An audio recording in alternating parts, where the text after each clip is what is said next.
नए साथी है वो चैनल को सब्सक्राइब करें। चलते हैं दोस्तों पहले क्वेश्चन की ओर।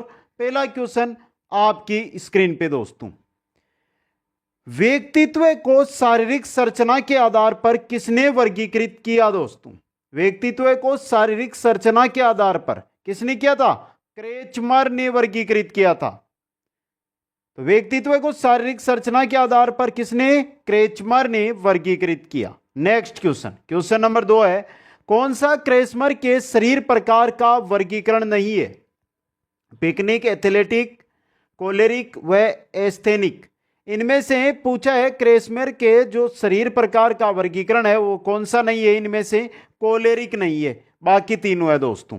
ऑप्शन 3 यहां पे सही रहेगा। क्वेश्चन नंबर 3 है, निम्नलिखित में से कौन सा विकल्प सुमेलित है?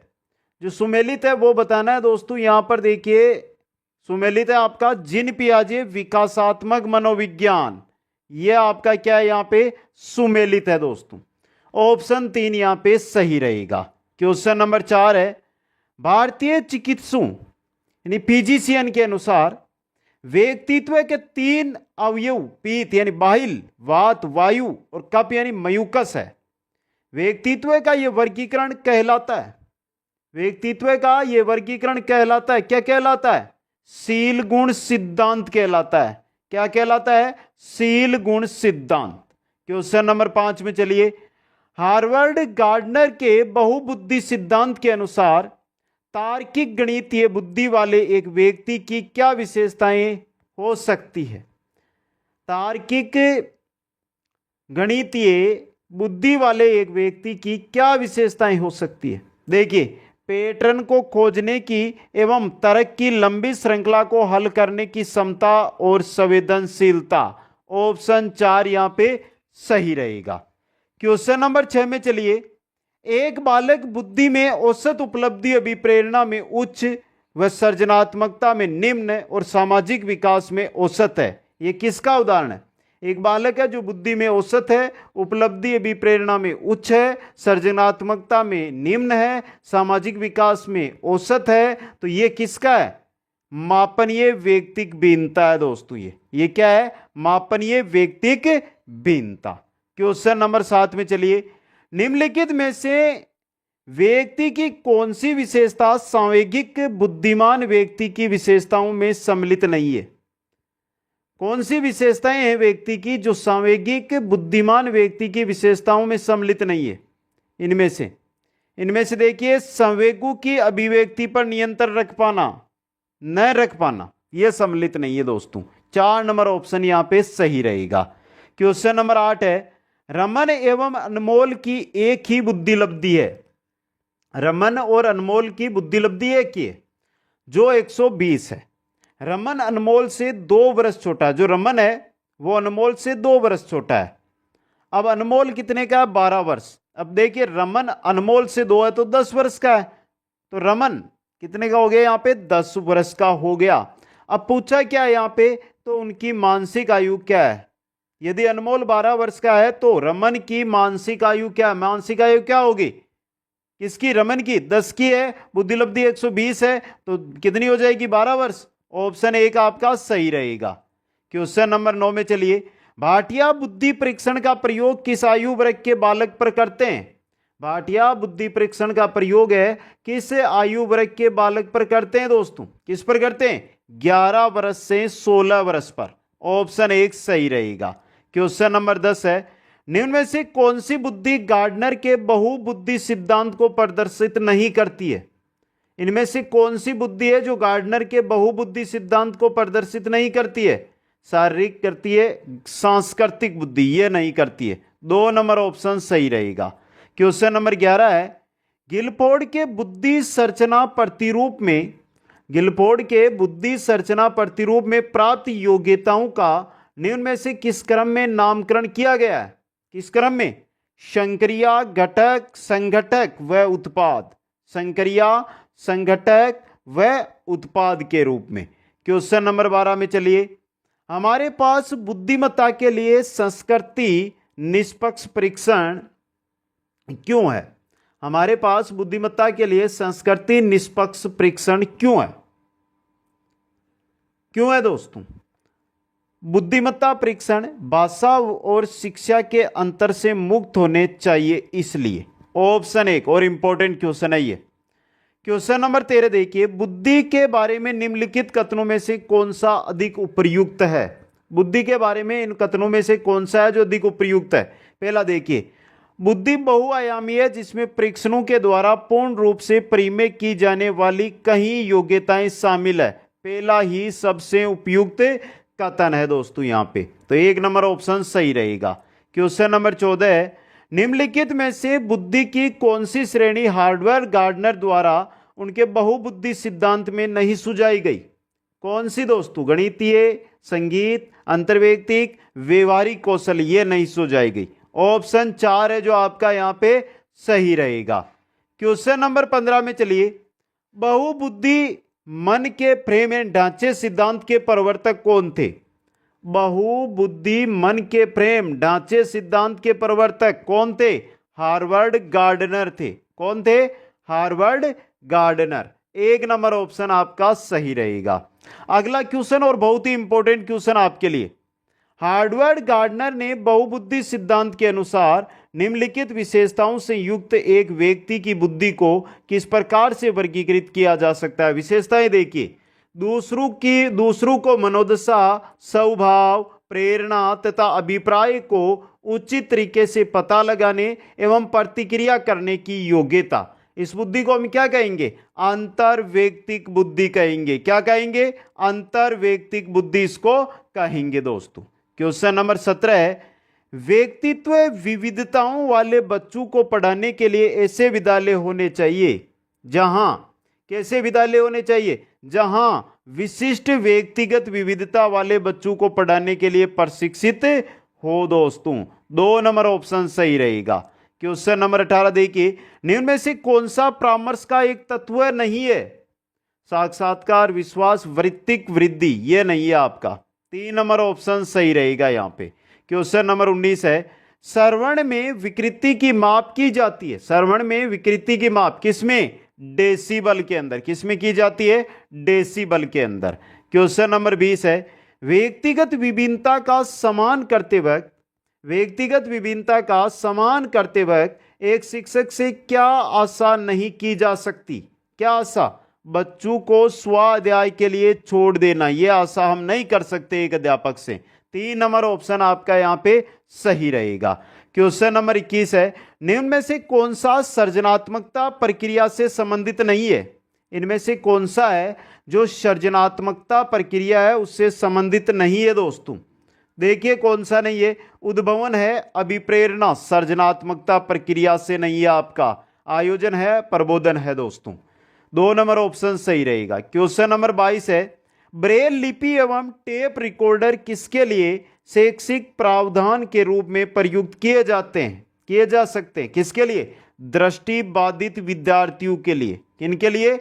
दृष्टिबाधित विद्यार्थियों के लिए दोस्तों। क्वेश्चन नंबर 23 है, CWSN का अर्थ है, CWSN का अर्थ क्या है? विशिष्ट आवश्यकता वाले बच्चे। क्या अर्थ है? विशिष्ट आवश्यकता वाले बच्चे दोस्तों। क्वेश्चन नंबर 24 है, बच्चों की प्रतिभाशालिता के कारण हो सकती है क्या?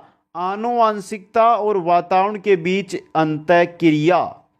बच्चों की प्रतिभाशालिता आनुवांशिकता और वातावरण के बीच एक अंतःक्रिया के कारण हो सकती है। ऑप्शन 2 आपका यहां पे सही रहेगा। क्वेश्चन नंबर 25 है, सृजनात्मकता को रिक्त स्थान की अवधारणा से संबंधित माना जाता है। किसकी अवधारणा? सृजनात्मकता को विविध सोच की अवधारणा से संबंधित माना जाता है। विविध सोच। ऑप्शन 3 सही रहेगा। क्वेश्चन नंबर 26 है, सामाजिक और आर्थिक रूप से वंचित पृष्ठभूमि से आने वाले बच्चों को कक्षा के माहौल की आवश्यकता होती है जो उनके सांस्कृतिक और भाषाई ज्ञान को महत्व देता है तथा उनका उपयोग करता है। 3 नंबर ऑप्शन यहां पे सही रहेगा। क्वेश्चन नंबर 27 में चलते हैं, कक्षा में सृजनात्मक और प्रतिभाशाली बच्चों के लिए आवश्यक हस्तक्षेप निर्भर करता है। किस पर निर्भर करता है दोस्तों? शिक्षक द्वारा अनुकूलित और प्रेरक निर्देशन तरीकों के उपयोग पर, शिक्षक द्वारा अनुकूलित और प्रेरक निर्देशन तरीकों के उपयोग पर हस्तक्षेप निर्भर करता है। क्वेश्चन नंबर 28 देखिए, अति संवेदनशील बच्चों को सीखने में मदद, अति संवेदनशील बच्चों को सीखने में मदद करने के लिए निम्नलिखित में से कौन सा तरीका उपयुक्त तरीका नहीं है? कौन सा नहीं है?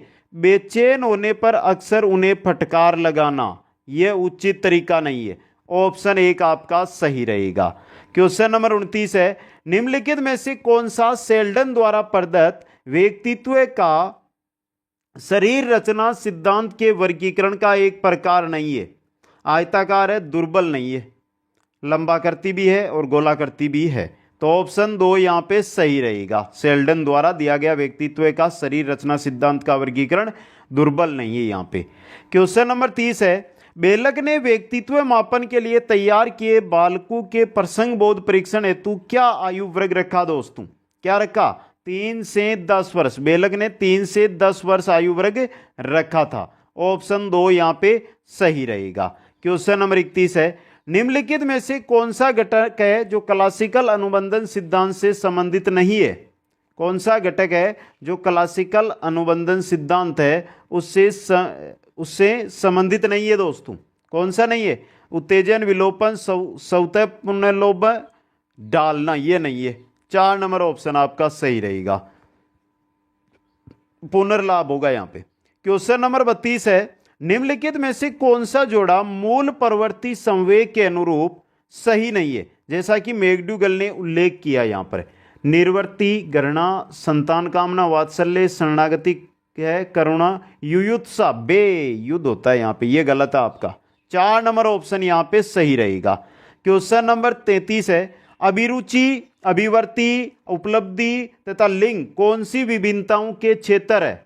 ये सभी है जो आपके व्यक्ति के आंतरिक विभिन्नताएं हैं, व्यक्ति की आंतरिक विभिन्नताएं। क्वेश्चन नंबर 34 है, 25 वर्षीय लड़का जिसकी मानसिक आयु 16 है, उसकी बुद्धि लब्धि कितनी होगी? 25 वर्षीय लड़का जिसकी मानसिक आयु 16 है, तो उसकी बुद्धि लब्धि यहां पर आपसे पूछी जा रही है, कितनी होगी? 16/25 × 100, 25 से 4 बार 16 × 4 कितना होगा? 64। ऑप्शन 1, ऑप्शन 1 यहां पे सही रहेगा, बुद्धि लब्धि 64 होगी उसकी। क्वेश्चन नंबर 35 है, 35 नंबर है, बेसेल आयु किसके मापन से संबंधित है? बेसेल आयु, बेसेल आयु है जो बुद्धि के मापन से संबंधित है। किसके मापन से? बुद्धि के मापन से। क्वेश्चन नंबर 36 है, एक अध्यापक ने विद्यार्थियों का टीएटी किया, यानी टीएटी परीक्षण किया, ताकि उनमें निम्न में से पहचानी जा सके। किसको पहचाना जा सके? व्यक्तित्व को। किसको? व्यक्तित्व को पहचाना जा सके। क्वेश्चन नंबर 37 है, निम्नलिखित में से कौन सी अवस्था में शारीरिक विकास की दर सबसे धीमी गति से होती है? शारीरिक विकास की दर सबसे धीमी गति से होती है, वो होती है बाल्यावस्था में। किसमें होती है? बाल्यावस्था के अंदर। क्वेश्चन नंबर 38 में चलिए, निम्नलिखित में से कौन सा कथन है जो बालक और प्रौढ़ के संवेगों के बारे में सही नहीं है? कौन सा कथन है? देखिए, प्रौढ़ के संवेग बालक की तुलना में तुरंत यानी जल्दी परिवर्तित हो जाते हैं, ये दोनों सही नहीं है बालक और प्रौढ़ के संवेगों के बारे में। 4 नंबर ऑप्शन आपका सही रहेगा यहां पे। क्वेश्चन नंबर 39 है, एच शेल्डन ने सभी मनुष्यों के शारीरिक आयामों को गोलकाय, मध्यकाय और लंबकाय श्रेणियों में विभक्त किया। व्यक्तित्व का यह सिद्धांत क्या कहलाता है? व्यक्तित्व का यह प्रारूप सिद्धांत या प्रकार सिद्धांत कहलाता है। प्रारूप सिद्धांत या प्रकार सिद्धांत कहलाता है।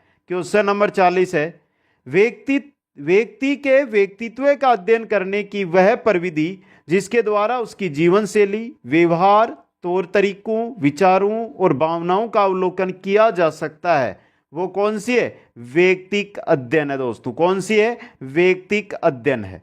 क्वेश्चन नंबर 41 में चलिए, फ्राइड की अनुशंसित व्यक्तित्व की बनावट के अनुसार निम्न में से कौन मूलभूत तीव्र इच्छा के उठने के साथ ही तुरंत तथा नैच्छिक रूप से सभी नियम तथा जीवन की सत्यता तथा नैतिकता की अवहेलना करते हुए संतुष्ट करता है? प्रायम, अहम तथा प्रायम दोनों, इदम या अहम, ये इंपॉर्टेंट क्वेश्चन है आपके लिए और इसमें सही रहेगा आपका इदम। क्या रहेगा? इदम। ऑप्शन नंबर 3, रीट लेवल 2018 में आ चुका है ये क्वेश्चन।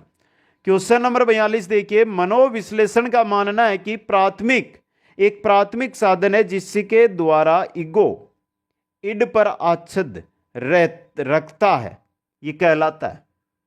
ईगो इड पर आच्छद रखता है, ये कहलाता है दबाव। क्या कहलाता है? दबाव दोस्तों। क्वेश्चन नंबर 33, अंतर्मुखता और बहिर्मुखता व्यक्तित्व का लक्षण निम्न में से कौन सा प्रस्तावित है? कौन सा है? Hence Isaac. ऑप्शन 1 सही रहेगा। क्वेश्चन नंबर 44, बुद्धिलब्धि या आईक्यू की अवधारणा दी गई थी किसके द्वारा? बीने के द्वारा। किसके द्वारा? बीने के द्वारा बुद्धिलब्धि या आईक्यू की अवधारणा। क्वेश्चन नंबर 45 है, बुद्धि मापन के भाटिया बैटरी परीक्षण में है। बुद्धि मापन के भाटिया बैटरी परीक्षण के अंदर क्या है? 5 उप परीक्षण। 5 उप परीक्षण है इसके अंदर, 5 उप परीक्षण। तो ऑप्शन 1 यहां पे सही रहेगा। क्वेश्चन नंबर 46 है, एकाधिक बुद्धि मापने का सिद्धांत कहता है कि बुद्धि कई प्रकार की हो सकती है। बुद्धि कई प्रकार की हो सकती है। क्वेश्चन नंबर 47 है, निम्नलिखित में से कौन सा घटक गिलफोर्ड द्वारा प्रदत्त बुद्धि की संरचना मॉडल के विषय वस्तु का नहीं है? गिलफोर्ड द्वारा प्रदत्त बुद्धि की संरचना मॉडल का विषय वस्तु इनमें से संज्ञान पहला ही नहीं है, सांकेतिक, शाब्दिक, अप्राकृतिक है। यह अप्राकृतिक है यहां पे। तो ऑप्शन 1 यहां पे सही रहेगा। क्वेश्चन नंबर 48 है, बालकों की बुद्धि को मापने के लिए पहला बुद्धि परीक्षण का निर्माण किसने किया था? पहला बुद्धि परीक्षण का निर्माण किया था अल्फ्रेड बीने ने। किसने किया था? अल्फ्रेड बीने ने दोस्तों। क्वेश्चन नंबर 49 है, गिलफोर्ड द्वारा प्रतिपादित बौद्धिक संरचना के मॉडल में प्रारंभ में कितने तत्वों को सम्मिलित किया गया था? प्रारंभ के अंदर 120 तत्वों को सम्मिलित किया गया था दोस्तों इसमें। ऑप्शन 2 आपका यहां पे 120 है जो सही रहेगा। क्वेश्चन नंबर 50 देखिए, बालकों के आत्म प्रत्यय विकास के लिए निम्नलिखित में से कौन सा तरीका उपयुक्त नहीं है? पहला, समस्याओं से बचने के लिए सलाह देना, यही उपयुक्त नहीं है आपका। ऑप्शन 1 यहां पे सही रहेगा। क्वेश्चन नंबर 51 है, बुद्धि के त्रितंत्रीय ट्राइआर्किक सिद्धांत के अनुसार बुद्धि विश्लेषण, सृजनशील और व्यवहारिक रूप के अंतर्गत आती है। बुद्धि के इस सिद्धांत का विकास होता है किसके द्वारा? रॉबर्ट जे स्टर्नबर्ग के द्वारा। रॉबर्ट जे स्टर्नबर्ग के द्वारा। क्वेश्चन नंबर 52 देखिए, निम्नलिखित में से कौन सा कथन एक बालक का एक व्यक्ति के रूप में विकास के बारे में सही है? देखिए, पहला, दूसरा गलत, तीसरा, विकास एक संचयी प्रक्रिया, यह सही है आपका। 3 नंबर ऑप्शन सही रहेगा। क्वेश्चन नंबर 53 है, केटल का संस्कृति मुक्त परीक्षण बुद्धि का एक प्रकार का परीक्षण है। केटल का संस्कृति मुक्त परीक्षण बुद्धि का एक प्रकार का परीक्षण है। कैसा? अशाब्दिक परीक्षण। कैसा है? अशाब्दिक परीक्षण है दोस्तों। क्वेश्चन नंबर 54 में चलते हैं, निम्नलिखित में से कौन सा उच्च बुद्धि का संकेत है?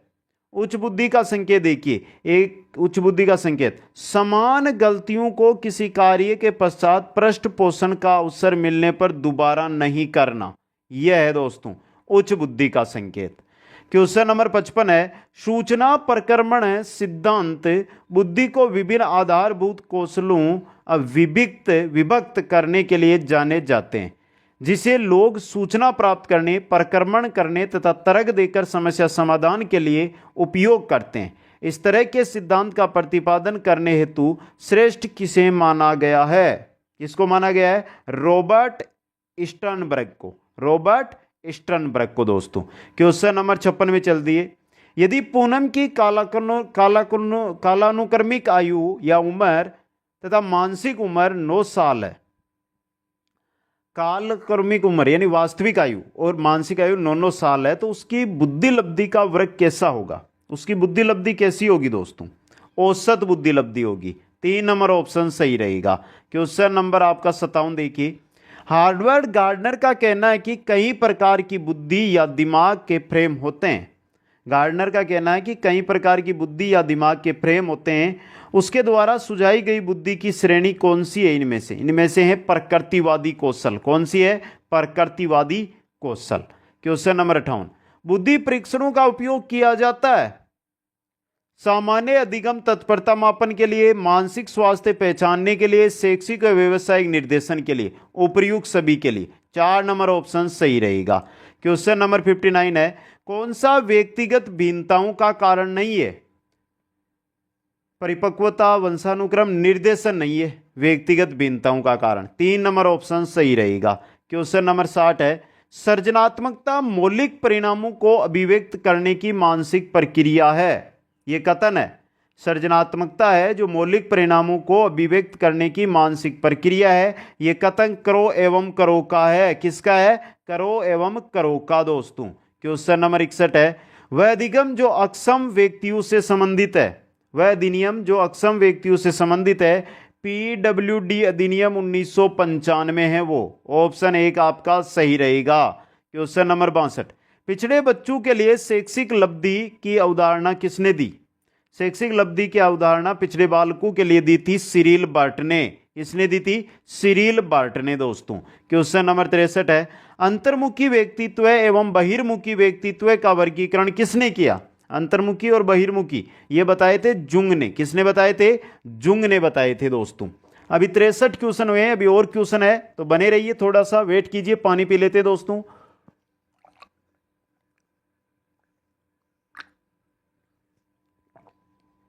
तो मित्रों नेक्स्ट क्वेश्चन की ओर चलते हैं। क्वेश्चन नंबर 64 स्क्रीन पे है, ग्रंथियों के आधार पर व्यक्तित्व के विभिन्न प्रकारों की चर्चा किसने की? ग्रंथियों के आधार पर व्यक्तित्व के विभिन्न प्रकारों की चर्चा की थी क्रेसमर ने। किसने की थी? क्रेसमर ने की थी। Important question. क्वेश्चन नंबर 65 देखिए, निम्नलिखित में से कौन सा प्रक्षेपण है जो परीक्षण नहीं है? प्रक्षेपण परीक्षण नहीं है इनमें से। प्रक्षेपण रोर्सा डाउन ए मेन टेस्ट 16 पर्सोनैलिटी फैक्टर, ये नहीं है प्रक्षेपण परीक्षण, अप्रक्षेपण है ये। 3 नंबर ऑप्शन सही रहेगा। क्वेश्चन नंबर 66 में चलिए, किस अहम रक्षा युक्ति के अंतर्गत व्यक्ति अपने स्वयं के गुण दूसरों पर थोपते हैं? किसके अंदर दोस्तों? प्रक्षेपण, दमन, युक्तिकरण, अस्वीकरण। यहां पर प्रक्षेपण में जो स्वयं के अंतर्गत व्यक्ति के स्वयं के गुण है वो दूसरों पे थोपे जाते हैं प्रक्षेपण के अंदर। 1 नंबर ऑप्शन सही रहेगा।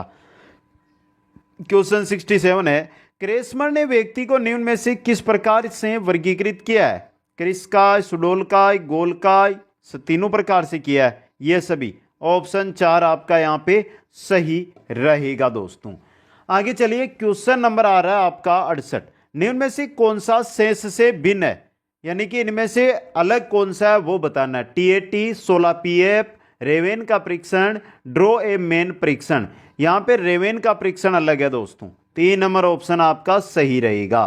Question number 69, Rorschach ink blot test, Rorschach स्याही डब्बा परीक्षण का प्रयोग निम्न में से किसके मापन के लिए किया जाता है? किसके मापन के लिए? व्यक्तित्व मापन के लिए इसका प्रयोग किया जाता है।